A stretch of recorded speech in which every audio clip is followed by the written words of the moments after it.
Board members, welcome to board meeting this morning. I guess I should check with Jerry that we are streaming. We are streaming the YouTube. There is an issue with YouTube, but they are streaming and they're working on it. It just might look different. So there's an issue with YouTube. It might look a little bit different. Do we need to pause or are we? It's, No. okay. We still have audio, you still have video, just not all the extras. Okay. Thank you. Well, let's get moving then. Joining with us this morning is our Utah Highway Patrol Trooper Chris Horrock and Security Davon Booth, and we want to thank them for their service. In case of emergency, use the two west boardroom doors to access the hallway, and then use the north or south doors to exit the building. Let's open up with a roll call vote, and we will begin here with Member Bogus, Member Bollinger, Member Booth, Member Brinton, Member Davis, Member Earl, Member Green, I understand she'll be online around 10 o'clock, so we'll keep an eye out for her. Member Hall, I am here. Member Kelly, Member Carey, Member Lear, Member Reel, Member Wood. Yes. And let's move forward then on to agenda item 1.1, our Pledge of Allegiance. We've invited Member Carey to lead us in that.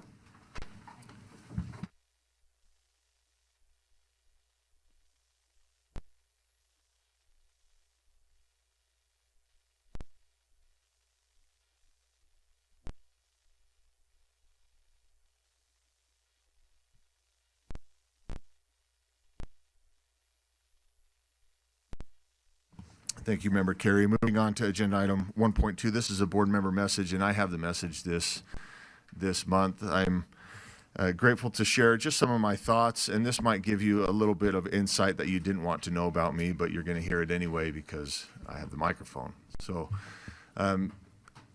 many of you, or some of you may know, a few years ago I talked about this book called The Daily Stoic. I still read it.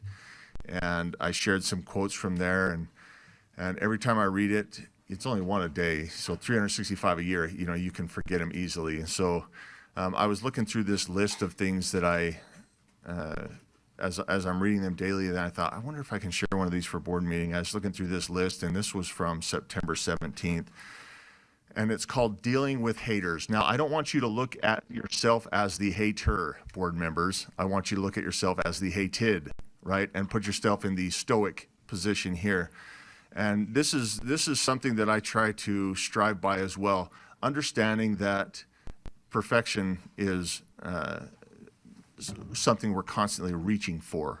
We're not there and achieving it. So as we read this, you might even say, well, Matt, you're hypocritical. Well, yeah, I am, because I'm human, right? I make mistakes, but it's something that I'm constantly striving for. So this one's titled, again, September 17th, from that book, The Daily Stoic, Dealing with Haters. What if someone despises me? Let them see to it. But I will see to it that I won't be found doing or saying anything contemptible. What if someone hates me? Then let them see to that. But I will see to it that I'm kind and good-natured to all, and prepared to show even the hater where they went wrong, not in a critical way or to show off my patience, but genuinely and usefully. We all have haters out there, and we recognize that if we don't, we're doing something wrong. Or if you think you don't, then open your eyes. They're out there. I can show some to you, right? They hate me too. When someone has a strong opinion about something, it usually says more about them than whatever or whomever the opinion happens to be about. This is especially true when it comes to resentment and hatred of other people. It is a sad irony that the prejudiced often harbor secret attractions to those they so publicly hate. For this reason, the Stoic does two things when encountering hatred or ill opinion in others. They ask, is this opinion inside my control?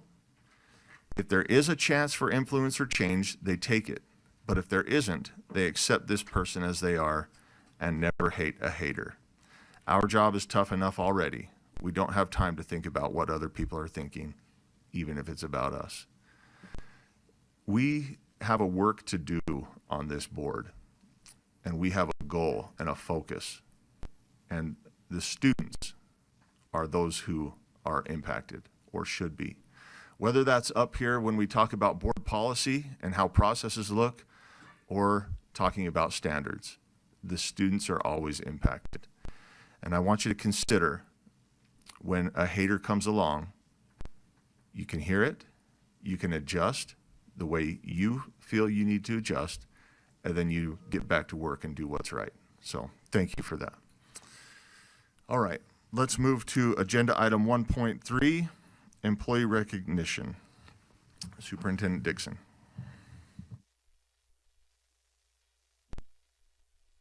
Thanks. Thank you, Chair Hymas, and thank you for that great message. I love that. I had my own share out there, and we all need to remember that. Thank you. Let's see, is Melissa in the room? Melissa, come on up. Just stand in front there if you would. Just right there, yes. There's not a podium there, but just kind of right in the middle so all the board can see you. You can be okay. Keep coming, Melissa. Whenever Melissa's on camera, she is like this. She sits back and she's this little person in the corner of her view. And that just speaks volumes about who Melissa is. So I feel so honored, Melissa, that in my final board meeting, I get to honor you. Melissa is our June Employee of the Month, and she is a valued member of the travel team. And I can't imagine your job.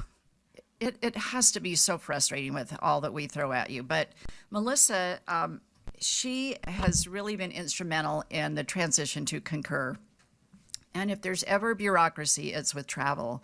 And there's so many things to track and so many changes. And this Concur system actually has made it so much better.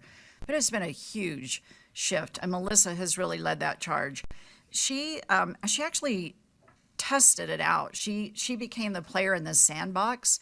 And like we all try to do, you try to break things so that you can figure out that won't happen to other people. So she really did all the testing to the point where she became a technical expert and really is helping Concur figure out how to use the system and train others on it. She's been doing all the training, creating PowerPoints, helping with Qualtrics documents and getting the SharePoint travel page up and running. So she could have just easily said, oh, we've got this new system and we'll just turn it over to Concur. But no, Melissa leaned in and said, I'll take ownership. I'll learn how to do it. I'll become an expert. I will help others. I will fix it and get better. Now, there's all of that. She's one of two travel specialists who does all of the USBE travel, and I know you've seen her because she's helped you as well. I think there were 27 different trainings, Melissa, that you did for staff alone, at least close to 30. So I know she's helped you out. But as we do each month, we have a little brag fest when we have the person on camera. And I listened to all the comments, and I want to summarize them in these character traits of Melissa. She's tenacious. She has a yes, we can attitude with everything. She is the opposite of a no person. She just leans in and figures out how to do it. She values relationships above all, and you get that in every interaction with her. She figures things out when there isn't a manual. We've been writing desk manuals and trying to figure things out in all of our jobs. And she just figures it out to a clear path that makes it easier for everybody. So for all those reasons and many more, and you can see how Melissa hates the spotlight, it is so fun to honor Melissa for her hard work, but just the way that she leans in every day to solve problems and values people above all in her role. And so for that and many other reasons, we are honored, Melissa, to have you as our Employee of the Month.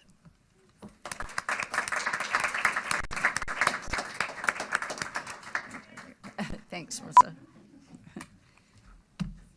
Kelsey, back to you.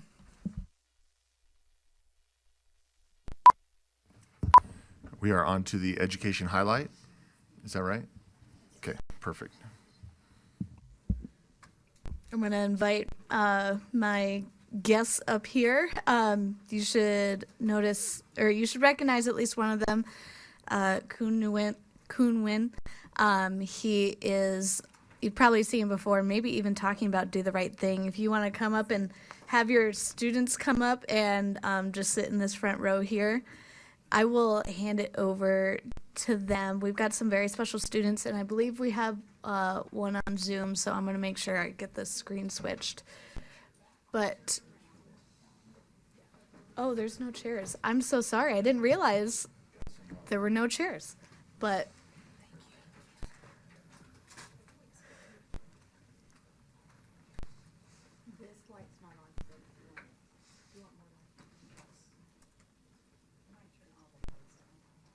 oh. Okay. So, board, if it's good with you, or board chair, if it's good with you, I will hand things over to Kun there, and he will walk us through the program and introduce us to our special guests. Yes, please, Kun.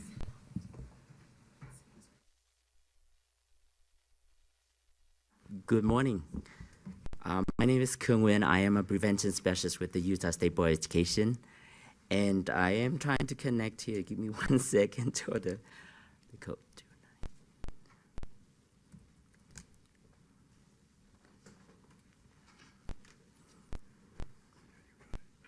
Got it. There you go. Okay.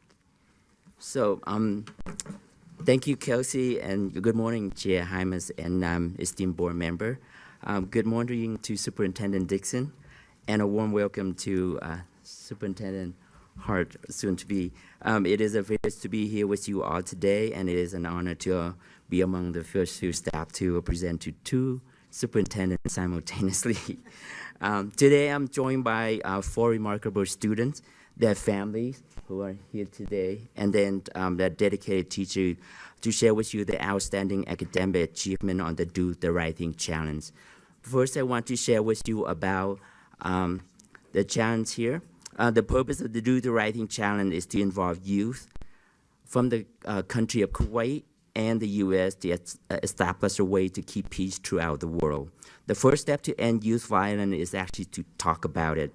The Do the Right Thing Challenge makes an initial step possible by creating a platform for youth, giving them a voice about how violence affected their life and how to prevent. The Do the Right Thing Challenge empowers young people in Utah and around the country to make a personal, written commitment to combat youth violence in their community. The challenge works because it targets youth in the community where violence takes place, then recognize the same community can hold the greatest power to create solution. Part of the, nationally sponsored by the Kuwait American Foundation and managed by the National Campaign to Stop Violence. Locally, it's sponsored by the Utah State Board of Education and managed by the prevention team, and that's where I staff and part of that group. For the 2025 challenge, over 1,300 students participated in classroom discussion. 950 students decided to write something about and their experience with violence, and then 338 decided to submit to us for evaluation. And then we recognized 28 students earlier in April just to recognize there. The program elements is the students participating and write, answer the 3 questions. How has youth violence affected my life, affecting their life? What are the causes of youth violence in their perspective? And then what can the students do to reduce and stop violence? So those are the 3 questions that we pose here, and then it's nationwide and the same question in that manner. It is for 7th and 8th grade students. We encourage students to make a commitment, as I said, to make a positive change to the problem, change the problem, break the cycle of violence in their home community and their neighborhood. So on April 18, we recognized the students and the committee and the prevention team want to thank you, Chair Hymas, Board Member Green, and Board Member Real for accepting the invitation to be VIP judge and then attend the events. The award the attendees were about 130 people, recognizing 28 students from 16 schools. 24 students were state finalists and received a $300 scholarship. 3 students as a runner-up, and they are representing here today. Each of them received $400 deposit to my 529 education saving account. Just kind of planning for the future, put a seed in the education saving. And then one student recognized as a national finalist with receiving $500 scholarship. So collectively, about 9,000 were giving at this event. It's just a note there. There's no USB fund, and it was privately donated. USB is sponsored by providing my time to help run the program. This is just some of the pictures it was at the University of Utah Alumni House, and we have a very nice lunch for the attendees as well. Part of this, one of the speaker, as you top right in there, is the 2024 National Ambassador. So then she came and spoke to the student about her experience. And then our superintendent, Dixon, provides some appreciating work to 16 teachers that were there, as one student wrote.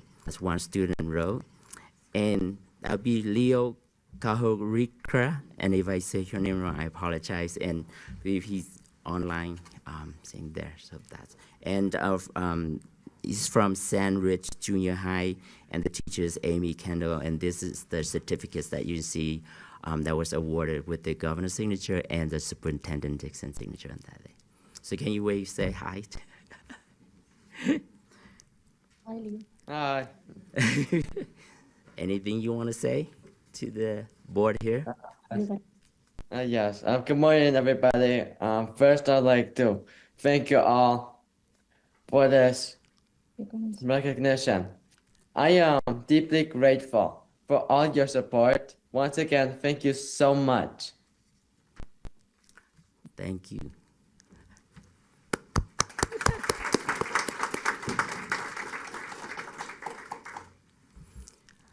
Youth violence is like a parasite. It needs a host to pass its filthy negativities to others.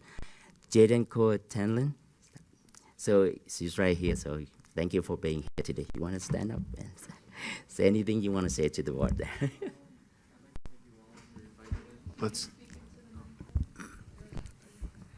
I'd like to thank you all for inviting me and allowing me to be here, and it means a lot to me and my parents.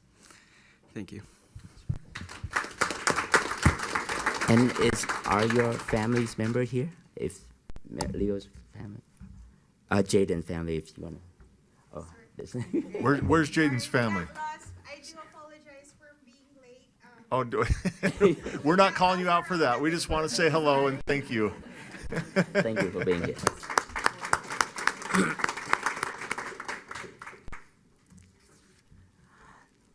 Youth violence is like an abstract art piece. You have to think from different perspectives to truly understand what it is being portrayed and the often complicated story behind it. Miriam Jensen, she's right here, you want to stand up? And then her family as well on the back. You want to stand up and say hi? Is there any few words that you want to say? Teachers Mario Giorgio and from Roy Junior High. Thank you for being here. We did offer of them to speak, and they all shine. Did go have a chance to go and stay overnight at Snowbird at the same time with the Promising Youth Conference, and was recognized in front of 250 students in attendance. So that was a nice, I guess, recognition for our students. It's not about recognition, but beyond that would be to speak on the message and student writing on their experience. So that was just an awesome experience, opportunity. The ambassador, along with one parent and the teacher in this July, will travel to Washington, D.C. to represent Utah, along with other ambassadors around the nation. The ambassador will participate and will meet with members of Utah congressional delegation to talk about their experience. and then we'll attend a reception hosted by the ambassador to the United States from the state of Kuwait. So that will be a nice gesture on that event as well. And there, a book containing all of their writing will be placed at the Library of Congress as part of the event. So there'll be a nice ceremony for our ambassador. So with that, the real questions that my eyes have not yet found the answer to is, how long will it take for the consequences of those actions to happen to the person who did the bad act rather than their victim? How long until the world can look at violence through this very tired 14-year-old's eyes and see what I see?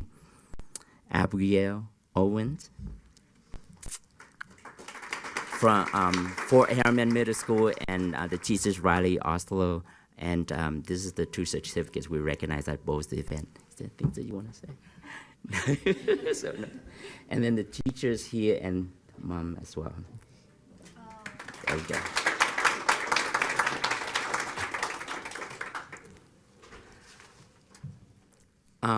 So with that, board member, thank you for your time and support in highlighting our outstanding student who raises their voice on the issue, the impact on them personally and the community that they serve.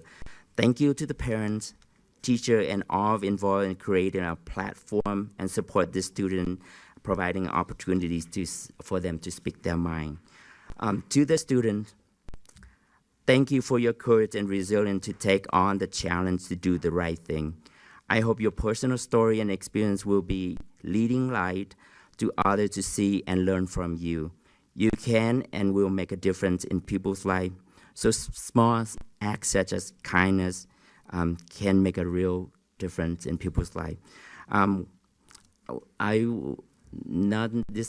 book is not ready, but when it's ready, I will leave you with the book of 28 writers for our state, and you can read their story when they're ready. And the 2026 Do the Right Thing Challenge information will be available this fall, so I encourage you can reach out to 7th and 8th grade student teachers around the state for their participation. So with that, board members, thank you, and I return the time.